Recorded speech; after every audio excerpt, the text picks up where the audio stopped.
Alrighty. Vivian and Chris, are you guys ready to start your little preliminary adventure to get things started? Oh wait, hang on. There's one thing I just remembered. So I took key as a trait, but where do I note down the sets that I am Oh, using it?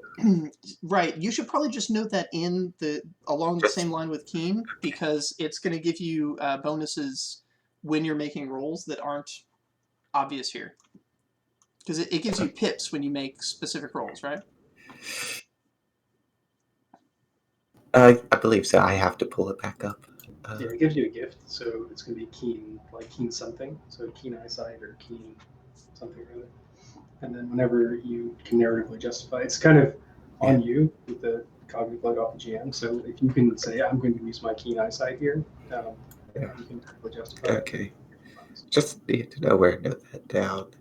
It's +2, correct? 2 pips. Yes. And actually, this would be a great time to explain how die rolls are going to work. Since we do have new and returning players here.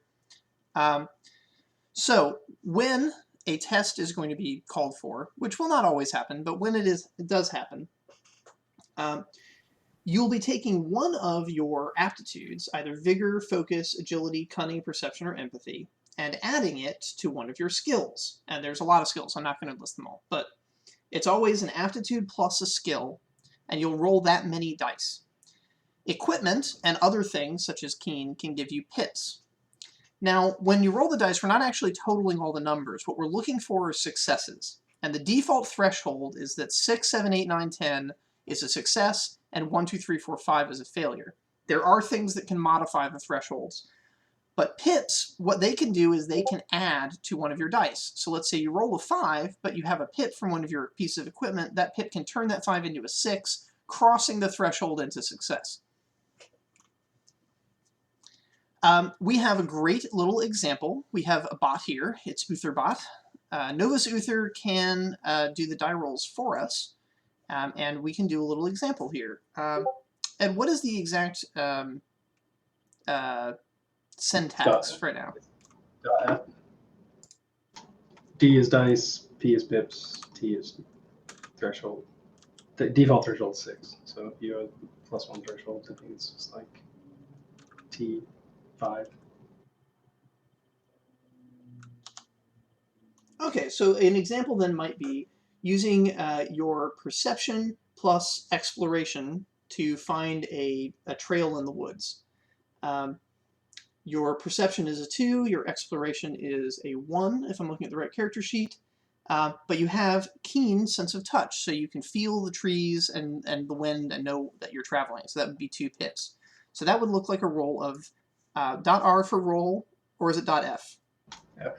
.f, I'm sorry, because it's fluid, right. .f for the roll, space, D3, because you're rolling 3 dice, 2 for your perception, 1 for your exploration, and then P2. There is a space between all of those, I think, right? .f space, D3 space, P2. Now let's try it, see what happens. Yay, there we go. So, as we can see from that example result in the session area, 3 dice were rolled.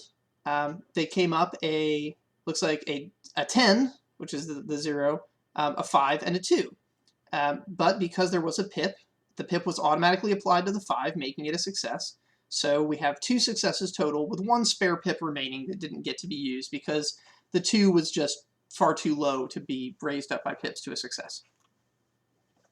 So with 2 successes, if the difficulty was, say, a 4, then that would mean that you get there, but you take 2 points of tax to something because it was strenuous to get there, or it might mean you just fail to get there entirely and take no tax at all. It means you lose narrative control of your character. Yes. Yeah. The GM is deciding what's going on now instead of you. If, however, the difficulty was a 2, then the GM will say, all right, narrate how you got there. And it's your turn to just tell story about how you got there, and everything you say is true. All of this is very blatant anarchy. Yeah, there's going to be some things that are familiar because we definitely were influenced by a lot of other systems as we built this. Also some things that are like radically different from normal Dungeons and Dragons stuff, but yeah. And having a little bot that does the rolling for us is nice. Are we ready to begin?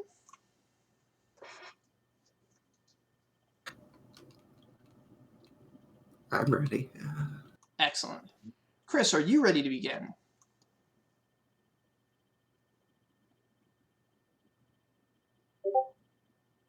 Yes, I am. Excellent. So Remy is sitting in a prison cell.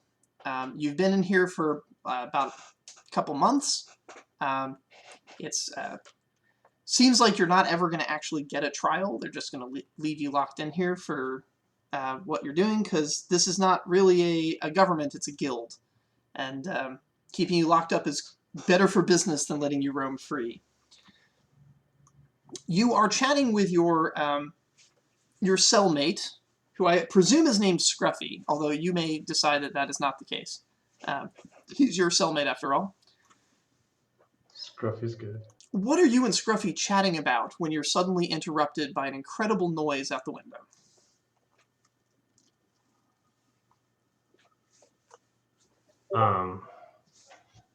How unfair the system is.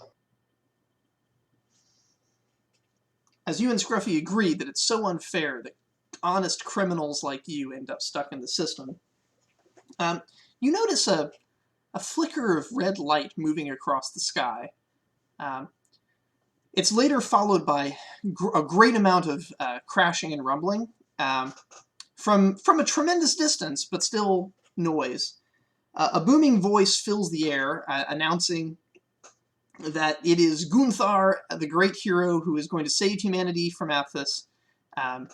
And he calls for all great heroes to join the cause and seek out Harving. It sounds really inspiring, like somebody's really giving a great speech out there. But for some reason, it also sounds like it's coming from really, really far away. And then the fireworks start to be a little closer. Shouting, torches, pitchforks. You're seeing mostly reflected light, but you do see what is, I guess, about like a quarter of the city away. The great tower that is where the guild has been primarily performing their operations out of, at the southern end of the city, is struck by a bolt of purple lightning that doesn't stop. It comes down and then remains forked down from the sky, tearing a hole through the building and standing there, flickering and twisting for a while. Eventually it does disappear again, but the roars and screams of torches in the city continue for a while. And then they stop, and a couple days go by, and during that time you hear from the guards that the Crimson Guard of Celebre has taken over the city, killed the leader of the guild, and has liberated the city, and soon you will be on trial. They're going to go through everybody's cases and find the people that were here unjustly. Scruffy's ears perk up at that because, like every good criminal, he believes he is there unjustly and should be free to continue to stab and murder, as he does.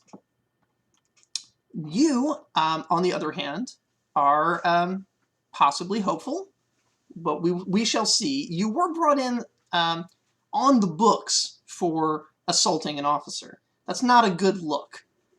But you have, well, you have friend in, we're not going to say high places, but, you know, lateral places, adjacent places. And that friend might be able to save you from this predicament, if they play their cards right. Cut to your friend, Evatala. Evatala, you have arrived in Baron at an interesting time in the city's history, as forces from the south have taken over the city in pursuit of some villain that they didn't like, a guild leader named Gaston. But you know that your friend, a friend who has very good ideas about how to steal stuff, is here in the city somewhere. Came here on research and is what is by the way, what is Remy's gender pronoun? He, him. He, him. Okay, he is somewhere in the city's prison system, and so it's up to you to find a way to get him out.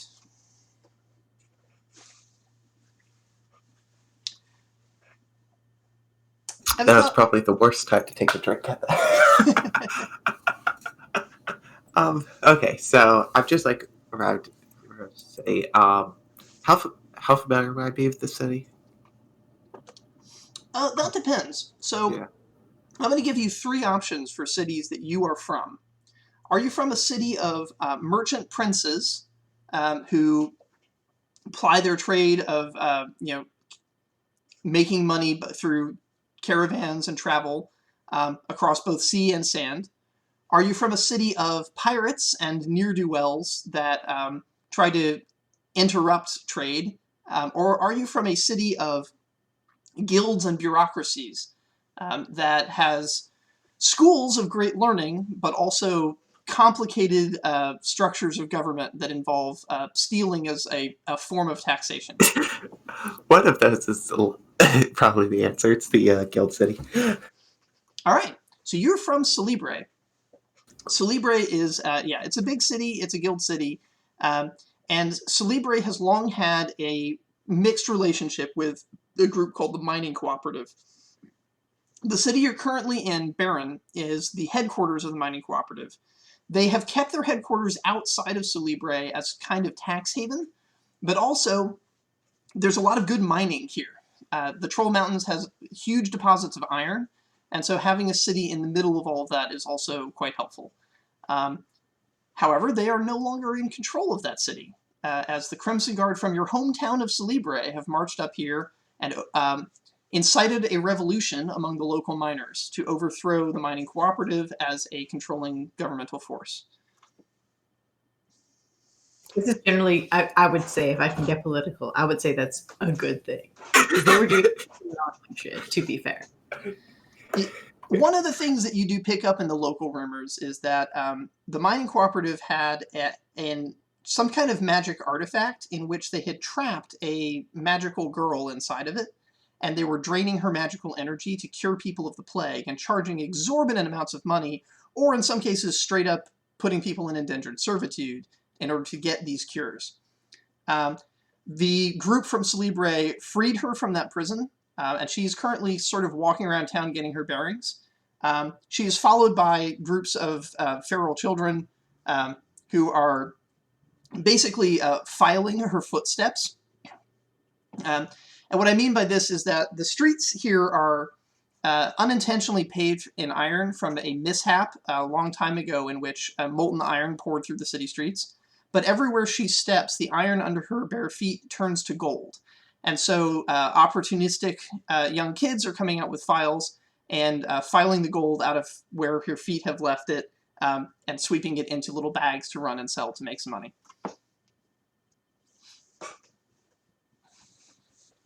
All right. It's a pretty odd scene all around. That's incredible content. So first off, she's distracted by this for about 20 minutes upon arrival. At some point, she's just going to. Do I know like where my friend's being held in prison somewhere? Like I'll ask just like where Remy is being, or not where Remy is being. I'll ask like where would I go to talk to somebody about a prisoner that's here? I'll just like ask it wherever the first percent looks official. Okay, so let's do let's do an investigation check. It sounds like you're just talking to people. That's probably empathy. That's what it sounds like. Are you trying to be discreet about your questions, or do you just straight up? Not even. I'm just like asking like, okay. Hey, I have an interest in a prisoner that's being held here. I would like to ask about that. Oh, all right. If you don't care who knows that you're interested, then you don't need to roll. They tell you where the prison is. but no one seems to be quite certain as to whether the government, which seems to have been driven out, is in charge of the prison, or the guards are still holding their own, or if the Crimson Guard from Celebre, your home city, has taken over that duty yet. You do eventually get somebody to point you to the way of the Crimson Guard. The guard captain, a reasonably famous character in Celebre. You would know about him, but only because you keep detailed files on people, in case they're useful for your criminal schemes. Althorn is the current de facto leader in this area, although he's not super high rank, because he is a field operative and you're currently in what they consider the field. He's probably the one in charge right now. He is surrounded by a lot of celebritous people, including somebody that you may have had dealings with in the past. Where did you learn your magic? Was it on your own, from the School of Celebre by paying for it, or from the School of Celebre by stealing books?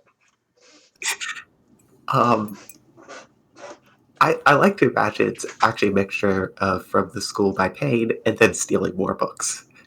All right, then you've probably taken classes with the mage Delterra. She's short, she looks like a child, but it's definitely not, and she is talking to Althorn. You get the sense from their interaction that they may have had a romantic involvement with each other at some point in the past, although your current files on Althorn say that he is happily married to a fisherwoman.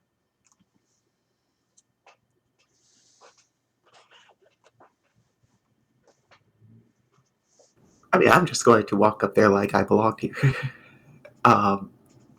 And politely wait my turn to interrupt. But as soon as I get an opportunity, I'll interrupt and go. Are you wealthy enough that your face would be known? Probably not. But I could reference my parents, I would say. Like, oh, I'm their daughter. Okay. Because my parents would be wealthy enough. And presumably still alive. You can make a connections check if you want to try and throw the weight of your parents around. I am absolutely willing to do that. So make the roll in the session channel. I just have to comment that I saw Not leak behind you, and it was so amazing to watch her do that. Just Alright. meow behind you. So... Sorry. Alright.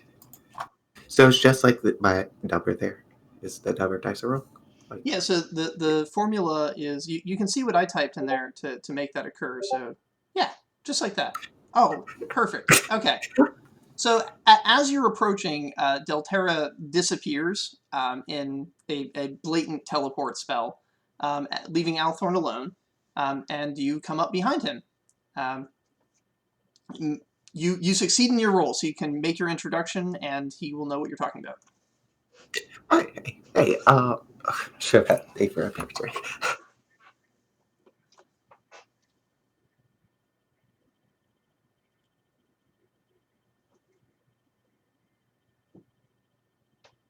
What was that?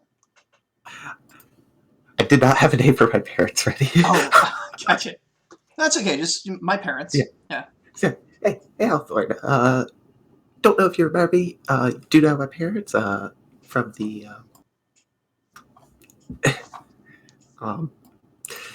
Helifard family. Here on behalf of them. There's before my guild got run out.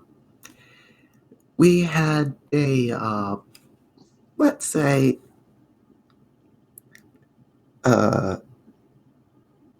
important employee who had gotten in bar fight or something up here. It's currently in prison. Who would I talk to about bailing them out or whatever? Is it you? Are you the one in charge here?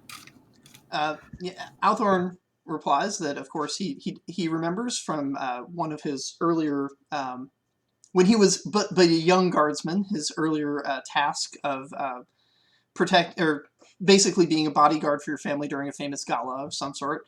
And then he proceeds to say, "Yes, I'm in charge. I need to go as soon as I have a conversation with this young woman here." He points to the magical girl whose hair seems to be emitting bolts of lightning currently, as flowers grow up around her in the garden wherever she sits. He's like, as soon as she's not dangerous to go near, I need to have a conversation with her. And then after that, I'm going to the prison, and I have to review all the records of the people wrongfully imprisoned to make sure they're freed without letting any, murderers or thieves get loose. Oh no, we would never want that. Of course. But yeah, certainly I am the right person to talk about that. And he gestures to one of the Crimson Guardsmen that are present. There are actually surprisingly few of them, although there's more than there were the night before. So some reinforcements have arrived. Likely teleported in by the mage teacher of yours that just left. But the he says, he points to one of them and is like, that's my paperwork guy for the this operation. If you just go ahead and leave your message with him, and then I'll make sure that I get a chance to look at the paperwork. I'll make it a priority and look at your guy first. Brilliant. Be right on that. I'll head over there and take care of, get my name on the paperwork. Indeed. But as I walk away, it's like, I am short on time though, so first is first, right? First is first. Make sure you're on top. Yeah. He waves to his lieutenant and then sort of points to you and gives a thumbs up, and his lieutenant nods and waves you over. This guy does not look like he is used to the idea of doing paperwork. He's got sheets of paper in front of him on a makeshift desk. This desk is not in an office. It's just outside on the street. They're very much improvising what they're doing here because they've only been here for a couple days, and the city had a minor war in that period. Way too few paperweights for the amount of paper on the desk. Exactly. This, and he's trying to sort it out and figure out who's who. If you were going to do any funny business with the paperwork, this would be the time. Alternatively, you can also try to bribe him. I mean, I have been promised I am first on the list, and so you have, and you absolutely succeeded in that connections check. So yeah. I'm going to just go through the process. Like, hey, just talk with Althor. Priority to talk about a prisoner. As soon as Althor is available to go over the records and stuff. Yeah. Okay. No problem. Yeah. He thumbs up. I don't even know which one of these papers is the one you're supposed to write your name on or anything. He says, "I don't either, man." A secretary? He's looking at these. He says, "These guys, they didn't even alphabetize. I think these things are in here by the date that they were brought in instead of alphabetical. I'm not sure how that's supposed to be helpful in any way." Oh no, absolutely not. So he's like, "Do you know what day he was arrested?" I can help. Well, I have to wait for Althor anyways, so I can sit here and help you organize. I'm very good at organization. He's quite amenable to this. Now, he is probably going to be looking over your shoulder at every single thing you do, unless there's a way to distract him or make him earn your trust. What would you like to do while you're working through the papers? First off, I'm just noting for anybody who might be more connected than I am, and basically just stealthily shuffling them to the bottom. Nice. Or maybe one of them gets windswept away, and I don't notice it. This sounds like a sort of agility plus crime kind of thing you're doing. Does that sound right? Yeah, fair enough. And all the while, I want to maintain a pattern with them. Okay. You do spot Remy's file on that list. However, Remy does not appear to have been arrested for the things these guys are looking for, which is arrested for non-payment of debt due to a cure of the plague. Remy is on there for arrest for assault, specifically assault of an officer. And since these guys are officers, they might not like that so much. On the other hand, it was assault of an officer of an enemy force. So maybe they will like it. It's kind of up in the air, unless you make some changes to what that document says. Oh yeah, absolutely. First,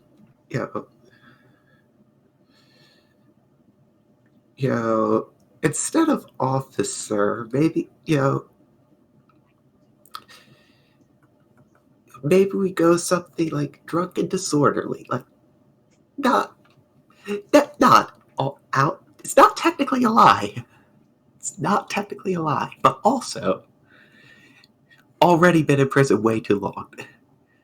And you know what? Why don't we add on a couple of extra months to that just to make sure it looks a little too long? Okay. So in total, I think this is a difficulty 5 operation here. He's currently looking over your shoulder, and so you're going to have I am a couple going to options. try and maintain a pattern with him. Right. So the first option you've got is to try to distract him in some way to get some extra successes going your way, and then the actual forgery itself. So what would you like to do to try to draw his attention away from your illegal activity? Well, let a few papers blow away in the wind, and then, as I stand up to get them, get caught on the table or something. Very nice. To me, this feels like a performance. Would you say that this would be a performance in agility, or more of a performance in empathy? I could go either way on that one. I feel like performance and empathy because I'm deliberately being clumsy here. Yeah, you're trying to sell him on the idea that you're clumsy. So yeah, okay. So performance plus empathy. Let's see if you can get some successes towards your total of 5 here.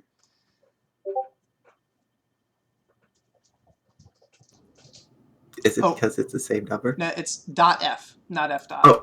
Yeah. All right. Well, there was a success. There was a success, yes. So you need 4 more successes. So the next thing is that while he's distracted, although he's only lightly distracted, turns out he's got pretty good agility for chasing down papers. So in this brief moment, you want to try to execute a forgery. Now, I could call a forgery a crime. I could also call it artistry. Now, if it's a crime, it's going to be a quick and dirty job. You're getting the bare minimum done. If it's artistry, it's going to be elegant, beautiful.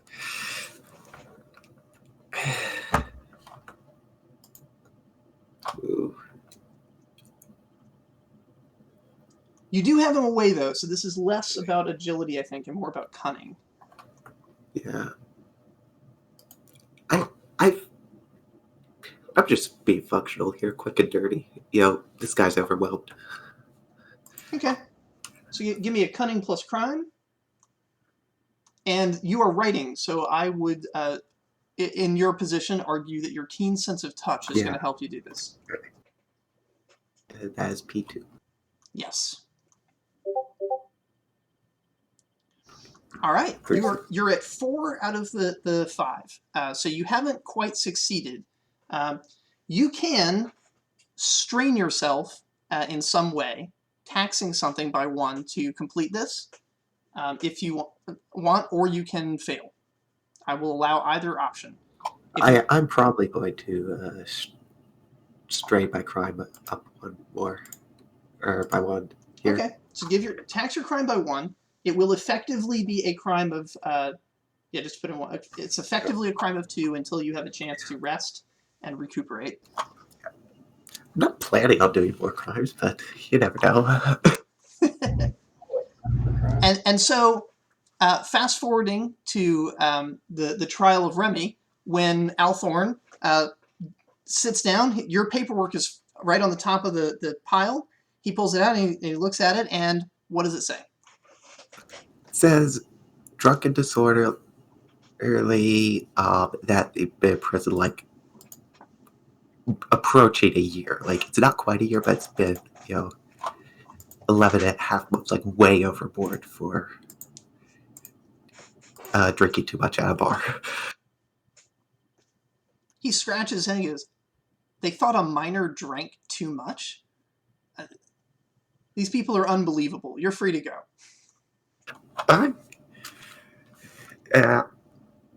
I will, I guess, reconnect with Remy.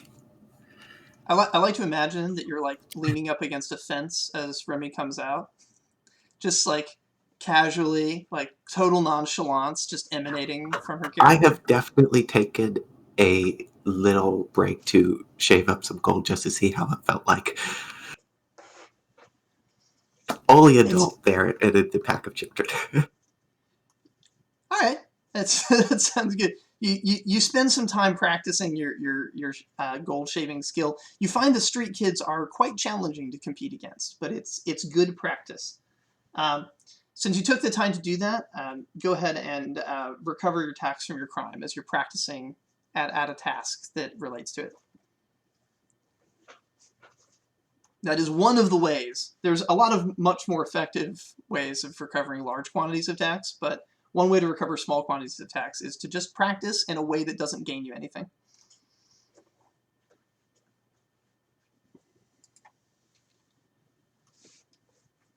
Remy, you have met back up with this old friend of yours, someone who has financed many of your operations. Would you guys like to talk about your plan? I think we should go get a drink. I mean, you sure you haven't had too much? It's been a year, I hear. A year? Oh, yeah. Well, technically 11 months in like 28 days, so let's not exaggerate here, but sure, absolutely. Head to bar or tavern. Yeah, The best, of course. of course. Now, the taverns here have recently had a bit of a boon in that they were part of the insurrection. Most of the organization was done in taverns around the city. So a lot of people are in the taverns, but the higher up taverns tend to have less of those kinds of people anyway. So you're able to find a nice quiet spot in the back of one. Though you still hear a lot of talk going on at the other end of the tavern. Criminals and miners and revolutionaries alike are talking about the war. And a lot of them are talking about heading north and joining the armies that are going to fight against Athos. The main talk of the town is that somebody brought one of the 3 moons out of the sky on top of the Athenian city, turning the desert to glass and destroying the, I guess, chief evil priest or god or mummy. The stories vary. But definitely the rest of Athos is angry and coming in a large army. And so lots of people are thinking about maybe giving up this life of ne'er-do-wellery or this life of mining and drudgery and heading north to join up in one of the various armies. Some are even talking about forming their own mercenary companies. None of these people, though, are of the skill level you guys would require for a job, which is why it's time to go to the files. Presumably, all of you have access to the Google Drive, where we have the files for all of the different criminal organizations. Yes. Mm-hmm. Now, So, here's the trick. So, you do know that there was going to be a shipment of gold coming from Celebre to Baron. But you also know that Baron has been evacuated. So that shipment of gold is not coming anymore. Instead, a shipment of gold is going from Baron to Celebre, and when it gets there, it can't stay there or it'll be taxed. So it's got to keep going to some kind of new safe haven. You're going to need to figure out where that safe haven is, get a team together, and try to intercept the money along the way without getting caught. That's the job. That's the opportunity to make a crazy amount of money. Now, to be clear, when we're talking about a crazy amount of money, we're not talking about like robbing a bank. We're talking about robbing a government. So you're going to need to do it in such a way that you can lay low. But at that point, you'll have enough money to found your own nation. Split probably 7 ways, of course. Seems like it would need 5 more members to your team. Fortunately, in your many files that you keep on people, you have a list of 5 teams that have recently broken up. And you could probably recruit 1 person from each team to round out your organization. So, starting with, and these teams are in the Middle Kingdoms, which does mean that your route will be a little bit different. While the Wagon with the Gold goes south, you're going to go north through the Middle Kingdoms doing your recruiting and get to Thordil. You'll be going along a dwarven road, meaning you'll be traveling fast and easy, whereas the Wagon with the Gold is traveling through woods and it's going to have a rough go of it. So you're definitely going to get to the Dwarven Mountain of Thordil before the wagon gets to Celebre. At that point, you can try to talk your way or rob your way or steal your way into the Moon Gate and transport directly to Celebre ahead of the wagon with the shipment of gold. But you know for sure that the people who have this gold also have the financial resources to defend it. So consider that when recruiting your team. Which type of team member would you like to discuss amongst yourselves first? Ooh. I mean, quartermaster. Figure out who's gonna get our shit for us. Yeah, that's probably most important first, and then maybe whoever our muscle's going to be. Because, I mean, look at us, we are going to be the muscle. Oh dear God, no. All right then, let's take a look at your files about various possible quartermasters.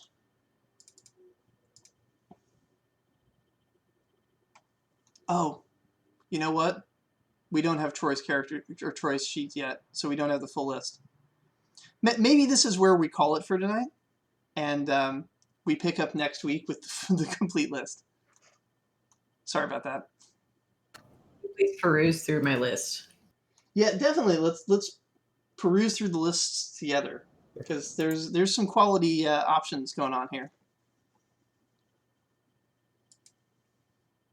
So, what list are we starting with? So among the various crews, you have the Diamond Hands, the Shadow Serpents, the Bloodhound Gang, and let's see, Ed, what is yours called? Shrouded Wolves. Shrouded Wolves. Each of which has a quartermaster that you can choose from. There's also going to be a 5th one, so when Troy joins us, that will be a thing too. We can look at them for now. You can consider your options, and then we'll close up the stream for the evening. We have a close of session ceremony that we do, so we'll want to get to that. But for the moment, let's take a moment to look at some of the options.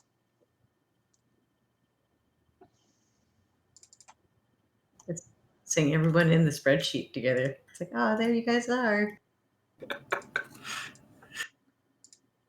Daska is my quartermaster. That's some COVID shit right there. Yeah, man, that's life right now. We're all hanging out in a spreadsheet together. Hilarious.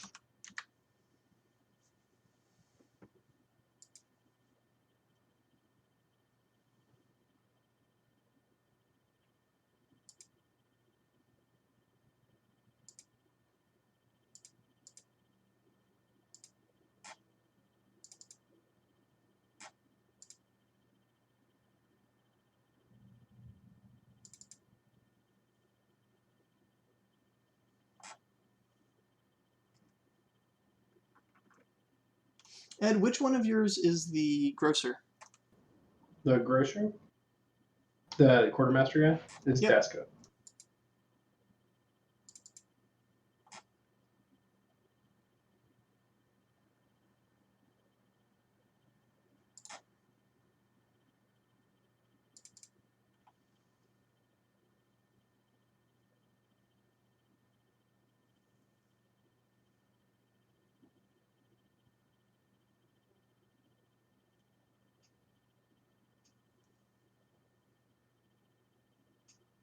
I love how the end of Dasco's description is basically like, do not even talk to this motherfucker. Do not listen to a word he has to say.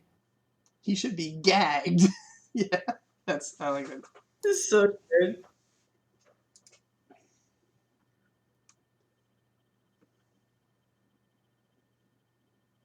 It's just like an admission. They're like, nah, he's too good. Don't even, you can't hear what he's got to say. He's like a siren, bro.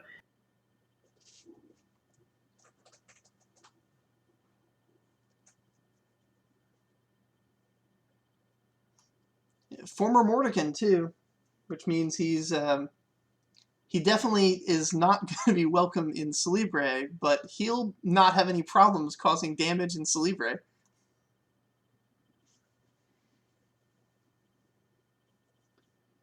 Then you got I don't know where this character's name is, but a blood mage who uses blood contracts with demons to get goods and services. That's an option. Very Faustian, you know. Indeed. Lily Longhorn.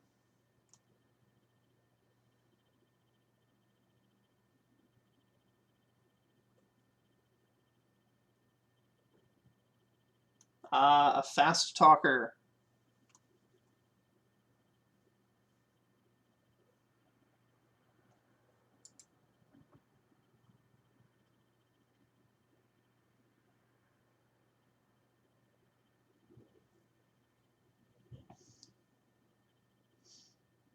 Oh, and Lady Grayscale.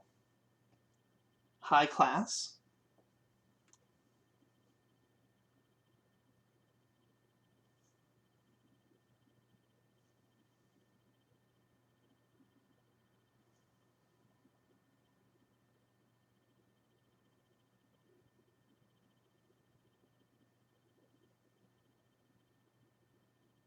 She's caught in I wouldn't call it a love triangle, I'd call it like a hate rhombus. Rhombus. It's definitely, I would say it's a bitter X triangle. It is a love triangle, but it's like the love is over. Aren't there like 4 members of it too? There's members of it. Three members But were romantically involved, and then there's that other of the love triangle. There's a 4th member who's the one who's shitting it all up. Yeah. Who's a complete like out of left field person to fuck it up.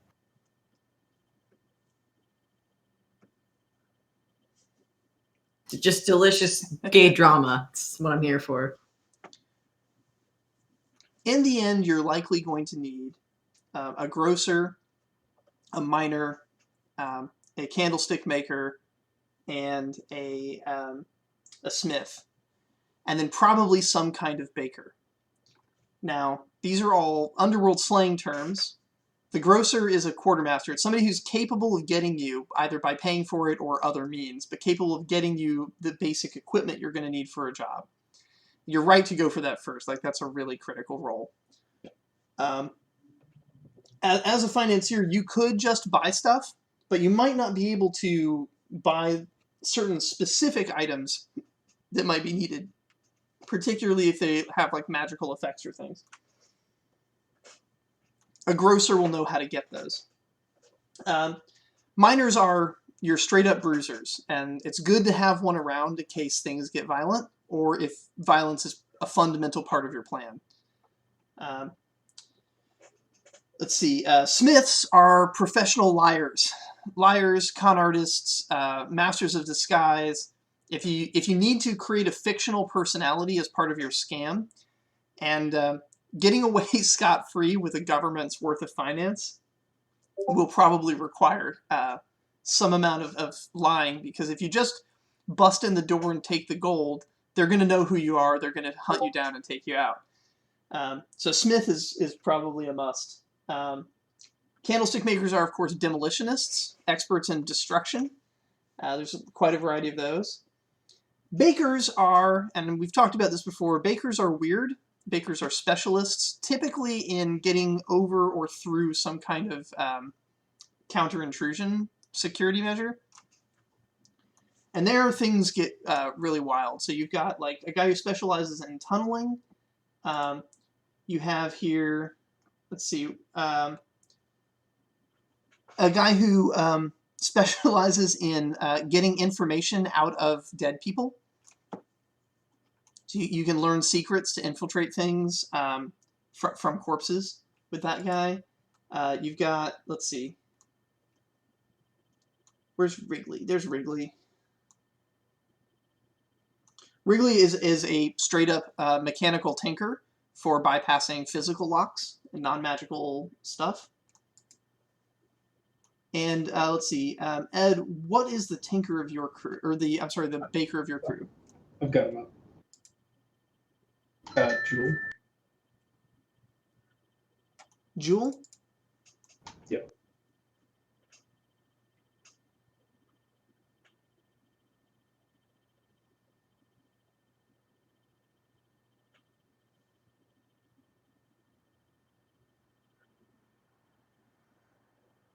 Oh, okay, yeah. A master engineer with formal training from Furin Corps of Engineers. must keep hands bound at all times. Yeah. So, some good options then. If physical locks are going to be an option, obstacle, you've got two good choices there. And then, yeah, a tunneler or a necromancer that can speak with the spirits of corpses to extract information. So, and we've got a fifth crew that we don't know yet. We'll figure out what that is too as a fifth option.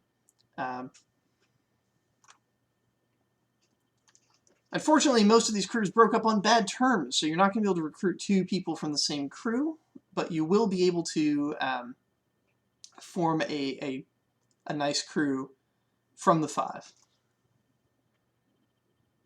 We have had a request. Tice would prefer not to be a miner this time, since he was one in the last heist.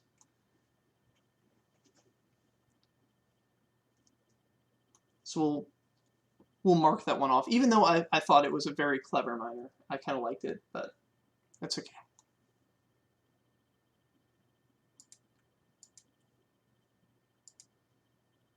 Well, that means you could use them. Indeed, and I might.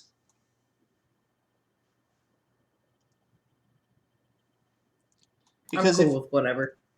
if you know one thing for sure, it's that there is an opponent, and you're pretty sure you know who it is. Even though Gaston was killed, the rest of the Mining Cooperative's board of directors survived. And their junior member, a gentleman who goes by the moniker of the Iron Shadow, is an expert engineer in the criminal sense of the term. And he will no doubt be recruiting from amongst the local criminal populace various ne'er-do-wells to protect this asset and try to stop anyone from attacking it. Given that Remy was captured while the Mining Cooperative was still in control of Baron, they might have a good idea that you could be on your way, that you could be a threat to them.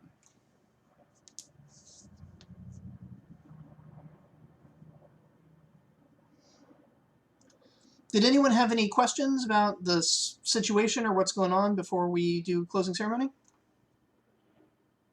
No. I'm pretty good with it. All right. Then who wants to go first? I know there wasn't a lot going on. We basically really just have two players that had scenes today. But if you guys want to make comments on each other's character sheets for your things, that's allowed. The basic purpose of the closing ceremony is to give out experience points. So everybody gets an opportunity to say something about each of the other players, something cool that they did if they think that they deserve an experience point. I will start off.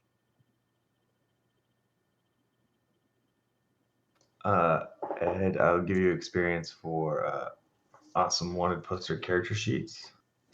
Thanks. Tice for truly imaginative character archetypes.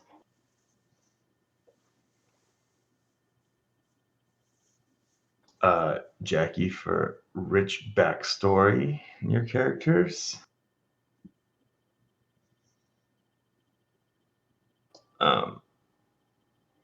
Kristen for well thought out characters with appearances and everything that go with them. And nicknames too.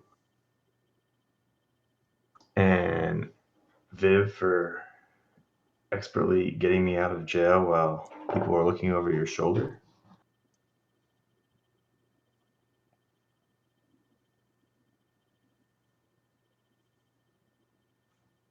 And having some epic connections rolls. Yeah, I'll go next. One for Jackie for that whole love. It's not triangle. It's like it's a love square now because it's four. I think Dave got it best. It's like a hate rhombus, right? Because like there's one person really fucking it up for literally 3 people. Like what I particularly like about this combo is that it's the demolitions expert that is blowing up these 3 women's lives. Oh, For Ed, I like the like they're all from like the same place and like the whole idea that they're like all are like separated because of this like one single coin that like some people like if they're uneducated about it, which is like that's a lot of infighting for just a single coin. One to Shifty for everything like having all the details, like even having like all the pronouns in there. So if we like really were curious, we just like look it up to see exactly what to remember to call them by. And one to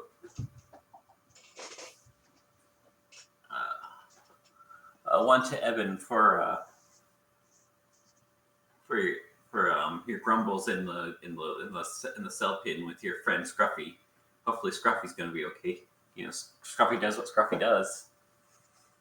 And I want to give one to Evelyn for sounding like they're they don't know what they're doing, but like it's actually just all a plug just to get the stuff they want, because like people like they'll be a little bit more susceptible. This one doesn't seem like they're like blundering through things because they're like, oh, they're not that, they're like a little bit of an idiot, so I don't have to worry about them. So this is charming feminine quality. It's like, oh, that's just Clepsy. Oh, and people are like, oh, cool, all right.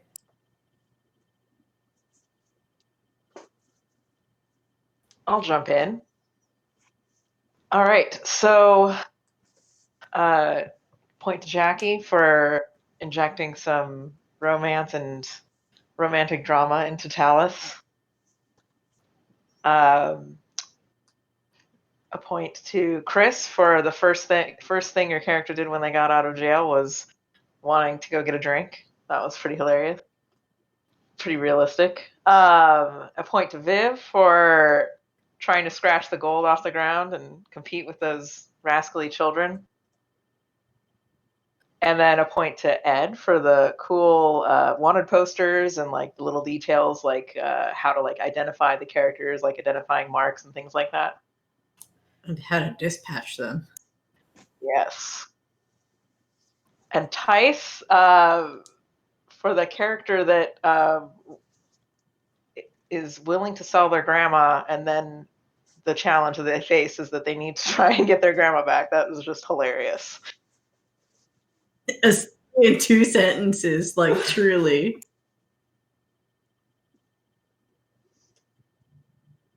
I think I got everyone. And to Dave for planning a really great campaign. He has infinite experience points. Be careful. I know. might break the universe. Oh man, where do I even start?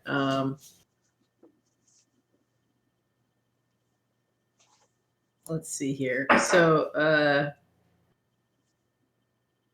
I really just liked the scenes with Viv's character and Chris's character. Like you could kind of get like the dynamic between those two characters right away. Like they had an easy kind of rapport with each other, which was kind of cool. So it just felt like they had known each other for quite a while, and this was not an unusual like encounter for them to have necessarily. So that was really kind of fun. For Kristen, I like the backstabbing storyline, and I love your Tinkerer too. Let's see. Let's see who we have here. Where's Tice? Oh, he has his own little folder. That's right.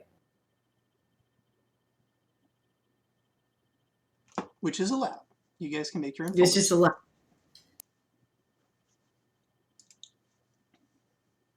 I, for one, like the Faust thing. I think that's kind of fun and also makes an interesting barrier of entry. If this character gets chosen, it would be interesting to see them say, like, okay, how do we get this guy his demon blood so we can get the stuff?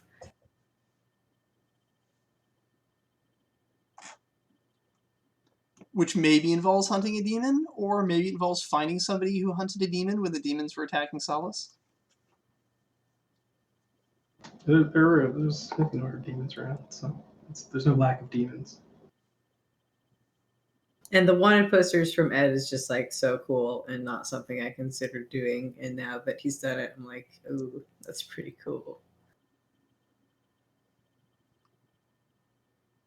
Yeah, so I can go. So Chris and Viv together, like basically I agree the conversation was really good. I really like the exchange where it's like I need a drink. It's like right now it's like it's been a year. It's like 11 months and 28 days technically, right? So it's a good conversation, right? And then Jackie, I want to give you so you deserve a point because you made a guy who, as far as I can tell, he just builds tunnels and he's really proud of his tunnels, right? Like, I mean, that's just good. That's why they call him the Diddle. It's just amazing. Kristen, just generally for the details, you did this stuff early and you provided a lot of detail in your characters, and then Tice for covering the weird characters. So, like, your characters are pretty interesting and bring interesting powers and capabilities to the table that are not commonly thought of as crimes, but when wielded in a criminal way are, yeah, I mean, speaking to the dead is a pretty useful criminal power. Yeah, he's your make people dead often. Like, you can intimidate dead people, right, into giving up the facts. I mean, that's just interesting. Right? So there's lots of interesting stuff. It's just like I'm a quartermaster. It's like, where do you get the stuff? It's like, make some deals. You know, not with anything on this plane of existence, but you know, that doesn't matter. It doesn't matter. All right, I think I'm the last one to go, and well, first off, I'd say point Chris because of how easy he made the first interactions for me of somebody I've never played a role-playing game with before. And a good part of that was just him giving me something to work with there, and I appreciate that. A point to Kristen for two things. Frankly, our non-binary lovable banker there could just do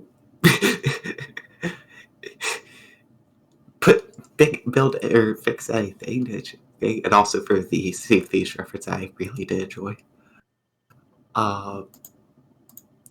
I feel like I just repeat myself here, everybody else here, but a point to oh god, this is embarrassing. I have definitely forgotten one of your names, so I'm going to skip and come back to that when I remember. or just go back to the sheets and everyone's names. Yeah, okay. apologies. Point to Ed. I'm so sorry. Yeah. For those character sheets again. I repeat everybody else there, but that's incredible. That is behind I could expect. Point to Tice for our explosive necromancer option, which frankly I did not think of as a thing, but now it's my favorite thing, and I think I've ever read about. And I believe point to Jackie for I guess the most enjoyable part of that is this happy love triangle. But I also really enjoyed that each of them has a personality and a place in that love triangle, or triangle, rhombus, whatever. And Hate roll. yeah, and I mean, really point to all of you for inviting me at such a short notice and making it so easy and not awkward. Because literally 4 hours ago, I was expecting Play Safe Thieves to go bed. So this is great, and thank you all. Well, thank you all guys for coming out, for playing. This was a good session 0. I think we got a good fundamental start. We'll get Troy up to speed for next week, and then we will be ready to see what this motley crew of fascinating characters gets up to.